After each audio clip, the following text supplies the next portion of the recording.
தலைக்கு அடிக்கடி டை அடிச்சு கஷ்டப்படுறீங்க அப்படின்னா கண்டிப்பா இந்த மாதிரி ஒரு தடவை செஞ்சு பாருங்க. அடிக்கடி இனிமே நம்ம டை அடிக்கிறதுக்கு அவசியமே கிடையாதுங்க.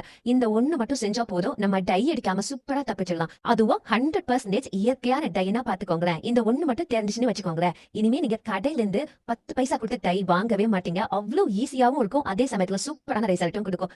தலையில நரமுடி வந்தாவே நம்ம ரொம்ப ஃபீல் பண்ண ஆரம்பிச்சுவோம். என்னடா இது, எது தேய்ச்சாலும் அந்த நரமுடி மட்டும் கருப்பாக மாட்டேங்குது. நம்ம கடையில இருந்து டை வாங்கி தேய்ச்சா கூட இன்னும் கொஞ்சம் அதிகமா தான் நரைமுடிகள் வந்துகிட்டே இருக்குது அப்படின்னு. ஆனா இது நம்ம தேய்க்கும் போது தலைமுடியும் நல்லா பலன்னு கருப்பா வளர ஆரம்பிக்கும். அதே சமயத்துல நமக்கு தலையில ஒரு நரைமுடியோட இருக்காருங்க. இதுக்காக நம்ம ஒரு இரும்பு கடாய் எடுத்துக்கலாம். ஒருவேளை உங்ககிட்ட இரும்பு கடாய் இல்லைன்னா நீங்க நார்மல் பாத்திரமே எடுத்துக்கோங்க. ஒரு பீட்ரூட்ல பாதி பீட்ரூட் மட்டும் கட் பண்ணி எடுத்துக்கிறேன். மீடியம் சைஸ் இருக்கக்கூடிய ஒரு பீட்ரூட் மட்டும் இருந்தா போதும். நான் இப்ப பாதி பீட்ரூட்டை இதே சின்னதா கட் பண்ணி சேர்த்துக்கிட்டேன். இப்போ சின்னதா ஒரு எலுமிச்சப்பழம் எடுத்துக்கோங்க. பெரிய எலுமிச்சப்பழமா இருந்துச்சுன்னா கால்வாசி மட்டும் கட் பண்ணி சேர்த்துக்கோங்க. கொஞ்சம் வாடி போற எலுமிச்சப்பழமா இருக்கிறதால நான் ஒன்னு அப்படியே சேர்த்துக்கிட்டேன். இது கூட ஒரு ஸ்பூன் அளவுக்கு கருஞ்சீரகம் சேர்த்துக்கலாம். கருஞ்சீரகம் நம்ம சேர்த்துக்கிறதால நமக்கு திரும்ப நரைமுடிகள் வராம இருக்கும். அதே சமயத்துல ஒரு கருமையான நிறமும் கொடுக்கும்.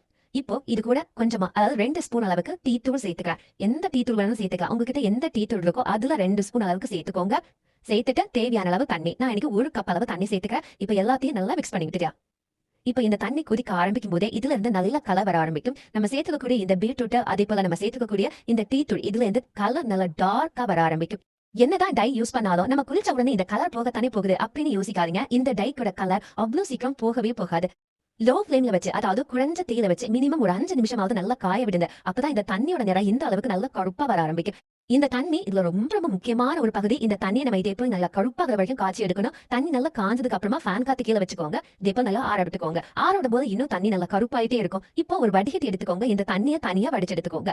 இப்போ ஒரு மிக்ஸி ஜார் எடுத்துக்கலாம். நம்ம அதுல போட்டுக்கக்கூடிய அந்த எலுமிச்சப்பழம் அதை அப்படியே சேர்த்துக்கிறேன். கூடவே நம்ம வச்சுக்கக்கூடிய தொக்கு. நம்ம தண்ணியை வடிகட்டி எடுத்தாலும் இந்த தொக்குல நல்ல ஒரு டார்க் கலர் அப்படியே இருக்கும். அதனால தொக்கு எல்லாத்தையும் மிக்ஸி ஜார்ல போட்டுட்டு கூட அரைக்கப் தண்ணி சேர்த்து அரைச்சு எடுத்துக்கோங்க. இப்போ மறுபடியும் இதுல சேர்த்துட்டு நம்ம இதை வடிகட்டி எடுத்துக்கலாம். மிச்சம் இருக்கக்கூடிய தொக்கை நம்ம மறுபடியும் அரைக்கலாம் தேவையில்லை. ஒரு முறை மட்டும் அரைச்சி இதே போல வடிகட்டி எடுத்து வச்சா போதுங்க. கடைக்கு போய் நம்ம டை வாங்கி யூஸ் பண்றதுக்கு பதில் இந்த மாதிரி ஒரு தடவை செஞ்சோம்னா கண்டிப்பா நம்ம வீட்டுல இருக்கக்கூடியவங்களுக்கும் நம்ம சொந்தக்காரங்களுக்கும் இதை நீங்க யூஸ் பண்ணுங்க தான் சொல்லுவோம். ஏன்னா அவ்வளவு சூப்பரான ரிசல்ட் கொடுக்கும். இப்போ அடுத்ததான் நம்ம எடுத்துக்கூடியது மருதாணி இலை தான். எங்கிட்ட ஃப்ரெஷ்ஷான மருதாணி இலை இருக்கிறதால நம்ம இன்னைக்கு மருதாணி இலை எடுத்துக்கிறேன். ஒருவேளை உங்ககிட்ட மருதாணி இலை இல்ல அப்படின்னு வச்சுக்கோங்களேன், நீங்க மருதாணி பவுடரை எடுத்துக்கோங்க. நாட்டு மருந்து கடைகள் மருதாணி பவுடர் கிடைக்கும். அதுல நீங்க கொஞ்சமா எடுத்து இதே போல பயன்படுத்த ஆரம்பிச்சிடலாம். இப்ப நம்ம வச்சுக்கக்கூடிய இந்த மருதாணி இலை எல்லாத்தையும் மிக்ஸி ஜார்ல சேர்த்தாச்சு. கூடவே 2 ஸ்பூன் அளவுக்கு கடுகு சேர்த்துக்கிறேன். இப்ப நம்ம வடிகட்டி வச்சுக்கக்கூடிய இந்த தண்ணியில முதல்ல 2 ஸ்பூன் அளவு சேர்த்துக்கிறேன். அப்புறம் நம்ம அரைக்கும் போது தேவைப்பட்டா கொஞ்சம் தண்ணி எக்ஸ்ட்ரா சேர்த்துக்கோங்க. நான் இன்னைக்கு அரைக்கும் போது மறுபடியும் 2 ஸ்பூன் அளவுக்கு சேர்த்திருந்தேன். இப்ப சூப்பரா அரைச்சிட்டு வந்திருக்கிறோம். இந்த மருதாணியை நம்ம இந்த தண்ணி யூஸ் பண்ணி அரைச்சோம்னு வச்சுக்கோங்களேன், அதோட நிறமே நல்ல டார்க்கா இருக்கும். நல்ல ஒரு கரும் பச்சை கலர்ல நமக்கு அரைஞ்சு கிடைக்கும். இப்போ அதே கடாயை நம்ம திரும்ப பயன்படுத்திக்கலாம். நம்ம அரைச்சு வச்சுக்கக்கூடிய இந்த மருதாணி எல்லாத்தையும் மொத்தமா இதுல எடுத்து போட்டுக்கோங்க.